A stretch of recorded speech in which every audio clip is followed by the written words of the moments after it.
Welcome to my bathroom. I'm doing a tiny little revamp of my bathroom. I'm not sure what to call it. That word doesn't sound right. Not much is going to change, so it's not going to be that dramatic of a reveal. Therefore, I thought it would be too boring to film, so I wasn't planning on filming it. But then I started and I thought, hey, not everything has to be super exciting. I can just go ahead and film it and share it, and if you enjoy it, that's great. Basically, I just want to feel more clean and organized. That's the goal. Not a big change, just a little change. I don't love change, but sometimes a little bit of a change is necessary. So the main thing that's going to change is going to be this. I am going to go ahead and paint this. I really would like to paint it a lighter color to hopefully make it feel brighter in here. And then I'm also going to change the hardware to silver because pretty much everything else in here is silver, and I think it might flow a little better. I'm not sure, I'm not great with colors or decorating or painting, but that's what I'm going to do. I already started right here. I can fit 2 shelves here. I have these floating shelves right here that I got several years ago, and they've been great. And then I got these ones, I think a year or 2 ago. I really like open organization because if I can't see it, I forget about it. So I'm gonna go ahead and put a couple more right here. I'm going to paint this wall. There is no more of this color to be had. This was painted like 10 years ago, I think. So I should probably paint the whole bathroom, but I am not up for that right now. So I'm just gonna go ahead and sand this down and paint this wall white because the shelf right here is white. So I think that'll look fine to just continue on. This section right here to the shelf is gonna be white, and then the little floating shelves are white. So I think it'll be okay. And then maybe I can repaint the whole bathroom at a future time. I'm going to paint this a light green. I hope that's a good choice. Like I said, I'm not good with colors, but this beautiful tile here is green. So I want to do something that will kind of complement it. We'll see if this works. I might totally botch this whole thing, but I'm gonna go ahead and try it. And with that, I set to work. I pulled everything out from under the cupboards, pulled the doors out, did a little bit of vacuuming, a little bit of wiping everything down, took the doors off, and then took all the hardware off the doors and drawers. I just pulled my phone out to start filming, and I couldn't understand why the Face ID wasn't working. Yeah.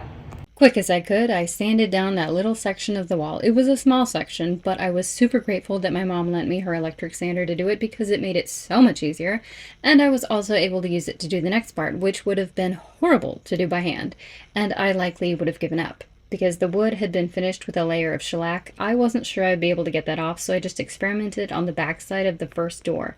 And it appeared to be working, so I ventured onto the other doors, trying to not think about how hard it was going to be to do the section that was still secured to the wall in my bathroom. It was significantly more difficult to do that section, as I didn't have gravity on my side, but I persevered. What character? And if you're curious how I sanded that little bottom section, that was done the old-fashioned way. It wasn't fun.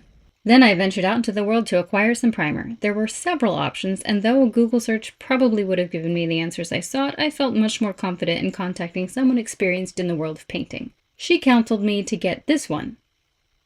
So I got this one. Then the perfect silver paint for the hardware had to be selected. I tell you what, looking at the spray paint wall, it's easy to get distracted, kind of like the wall with all the pens and markers. Anyway, I selected what I was hoping would be the perfect silver, but before I could get down to business, I had to adorn my mom's bicycle with a recent thrift store discovery. The back of the box led me right to the instructional video for attachment. Best instructional video I have ever seen. It really was. You know how some videos out there will tell you the history of the item, how they use the item, how it's changed their lives, their family's lives, and finally get to the actual instructional portion, which is actually really unhelpful. This video was not that. Very short, clear, and to the point.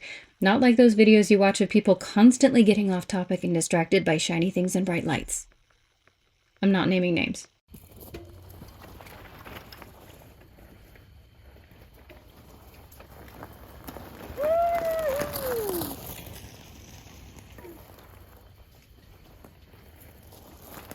The next day, I carefully covered the cabinet floors to ensure that no paint would drip onto them.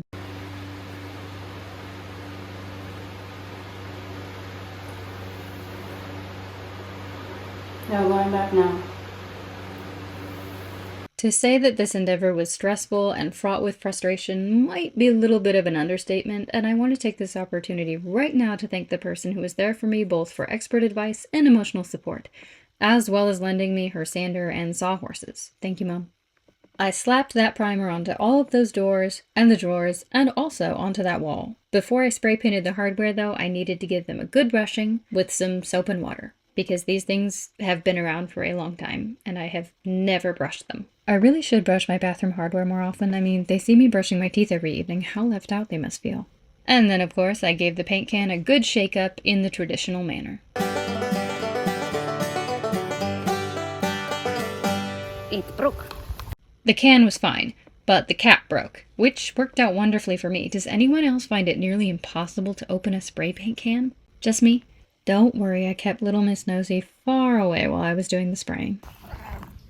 Now, although Walmart had supplied me with primer and spray paint, it was determined that I needed to go a little bit more posh with my shopping for the color. Dang it, I just got that song out of my head, now it's back in there. Anyway, I ventured for the first time ever into a Sherwin-Williams, which was daunting, not just because of the overwhelming amount of paint colors and everything that they had in there, but also because there were no customers at all in there, and the employees were doing nothing but standing by ready to help, which is fine, it's great, it's just not the shopping experience I'm most comfortable with. But I grabbed a few paint chips and asked the employee at the register if it was okay for me to take those. I know you're allowed to take paint chips, but I always feel like I'm stealing. I don't know why. I just selected a few greens, took them home, and it's so interesting how in the store you think this is the color I'm looking for, and then that ends up looking absolutely terrible in the space, and the color you thought was not going to work at all, you're really glad you ended up grabbing it because that's the one. Lighting is interesting, man. So I ended up getting the color that had been dubbed slow green, which just feels a little bit ironic to me, like duh, of course that's my color. I'm very nervous. I'm very nervous. Okay. Okay, here we go. Here we go, right? Okay, here we go. We're doing it. We've committed. We're doing it. Oh boy, oh boy.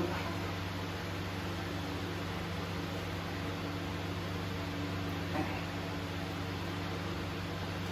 Nope.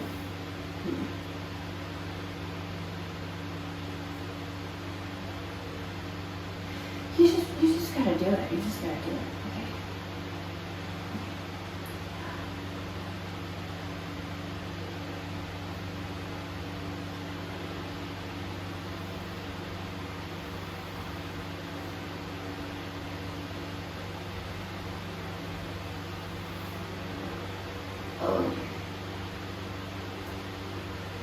I purchased just a quart of it, which was too much, but that was the smallest size they had. By the way, I knew paint was expensive, but paint is expensive. I didn't realize just how much this endeavor was going to cost me. Financially, it was pretty heavy. Stress and time were a bit weighty as well. This isn't the first time I've painted furniture, but it has been a while. I painted some thrifted furniture in an effort to brighten up my space. I was incredibly pleased with my efforts. I wish I had photos. Unfortunately, the group of individuals around me at the time weren't keen on the results, and that rather dulled my joy surrounding the experience. I know they weren't being unkind on purpose, but it's interesting to me how people can mar your joy by viewing and commenting on the end result of a project as the whole story, instead of imagining or asking all of what you went through to bring it to this point. And I'll tell you, it's more discouraging than finishing a project that you are super proud of and wouldn't change anything about than someone telling you all the things you should change about it. Not much. Not much is more discouraging. Unless it be finishing a project that you know is not perfect, but you are proud of accomplishing anyway, and then having someone point out all the imperfections and how you could have done it better. That's probably more discouraging. While that coat of paint was drying, it was time for some more lights. My mom and I both have a thing for twinkle lights, and she wanted to string some solar lights on her trees. I pushed my way into being the one on the ladder because I much prefer the prospect of me falling than her. And I think we did a pretty good job. Though it does look way better in person, here's what it looks like at night.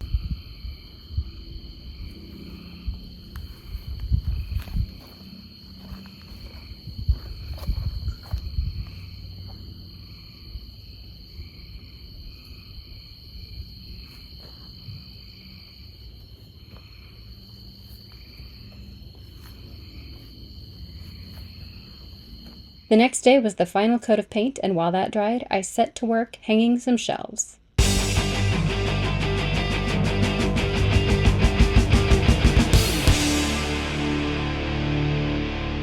Oh yeah, and with the shelves came these little stickers to cover the screws, but as soon as I put the stickers on, I knew it wasn't meant to be. Oh no. Get them off. I don't like them. I don't like them. Nope. Get them off. Get them off. Yeah. The shelves I purchased came in a set of 3. I thought I only wanted 2, but once I had the 2 up there, it looked really unbalanced, so I went ahead and put the 3rd one up there. I'm really glad it came in a set of 3 because it just looked so much better. So it ended up working out really well. And now for the best part.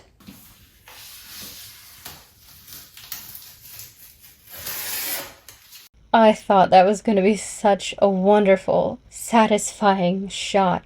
Like this one.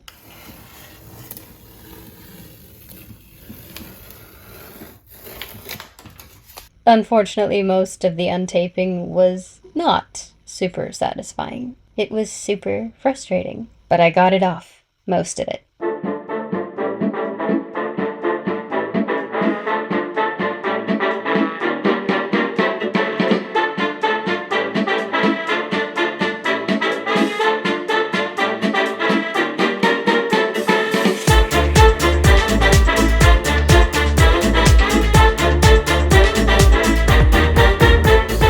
I got a little bit distracted between this and filming the reveal because we had a little bit of an incident.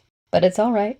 We survived. But the sump pump did have to retire, and a new one did have to be acquired. But here's how the cabinet turned out. Okay, so that was a bit of a change, and I am handling it surprisingly well. I actually like how it turned out, so I am feeling motivated to change something else, so I'm going to cut my hair. Full disclosure, I do not know what I am doing. I've been cutting my own hair for many, many years, but that does not mean that I know what I am doing.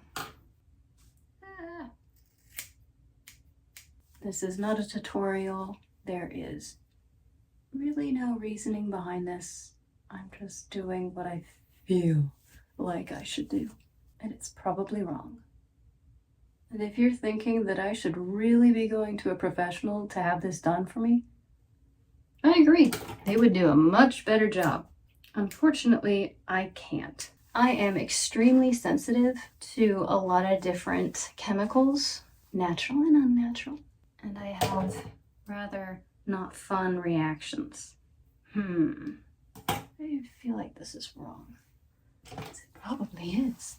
I stayed away from salons for many, many years because of my sensitivities. And I finally went back not too long ago to a very, very lovely hairstylist. And she was willing to let me bring in my own products. A lot of hairstylists won't do that. I understand. They have their particular set of products that they prefer, and they know the result that they're going to give. I don't blame any hairstylists for not wanting you to bring your own products in. But I was really excited that she would allow me to do that. So that's what I did. I brought in my own products. Silly me. I just didn't think about the fact that some of the product stuff that I was sensitive to was still going to be under her fingernails. I didn't think about it. So afterward, I felt pretty silly because my head broke out in sores, and that wasn't fun. I really felt like I was missing out not going to the salon for, I think it was about 8 years. I hadn't been back. And I was fine. I was content with cutting my own hair and everything, but I did feel like I was kind of missing out. So it was good to go back and to realize this isn't for me. I don't enjoy the process either. I don't enjoy people touching my head. I don't enjoy people touching me. I don't enjoy trying to make conversation. I don't enjoy all the smells. The salon is a lot. It's a lot, but it's fine. I don't actually miss it anymore. I do kind of when I have to do something like this. I'm very grumpy right now because I don't like doing this myself. I'd rather someone did it for me who knew what they were doing, but that's really not an option for me if I don't want to get head sores or have to go through that experience. It's not for me, and that's fine. I can manage to figure out how to cut my hair on my own in a decent manner, keep it healthy. It doesn't have to be anything amazing. I'm just trying to keep it healthy, and if I make it cute, woo, bonus. But I don't think I'm making it cute here. So I've gone back and forth, and I am fourth right now. I think I'm gonna cut bangs. I'm very scared. Maybe I should just go inch by inch. This is gonna take me all day. It'll grow back. Maybe. right.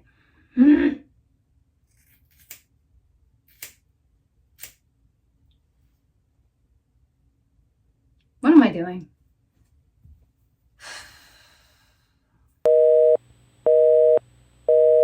I really had to stop filming so I could just stare at my reference photos while I cut. I don't know if it helped. It just made me feel more confident. I hate this right now. I hate this so much. Let's go back to how the bathroom turned out. Am I glad I did it? Yes. I'm relieved it's over. I like how it turned out, but it is going to take me a little while to recover, physically, emotionally, and financially. It's a really different type of endeavor, especially in acquiring supplies. I'm used to gradually accumulating lower dollar pieces from the thrift store over a period of several years. These were a bit more expensive of items, and they were purchased all at once instead of over time. By the time I had purchased the spackling, the brushes, the sandpaper, the primer, the spray paint, the green paint, and the shelves, I ended up spending around $80. But thankfully, I was able to borrow all of the power tools and the space from my mom. I wouldn't have been able to do that were it not for her generosity. Thanks again, Mom. Also for your emotional support. Thank you. It was a big undertaking, but yes, I am glad that I did it. It feels so much better in the space. Maybe in a couple years I will paint the walls. Maybe. Am I feeling the same about the hair? No, I am still dealing with regret on that one. It didn't turn out the way I wanted, but I am out of the mode I was in before, which was not good. I'm feeling a little bit better about it. Truthfully, I have never been content with my hair no matter who cuts it. It's such a change so close to me. It's a struggle for me. And before you tell me, but it looks good, don't worry, I'm not needing validation. It's far more about how it feels to me than how it looks. I really struggle with change. A little change is good sometimes, but I'm still trying to find where my line of comfort meets personal growth. It's a work in progress.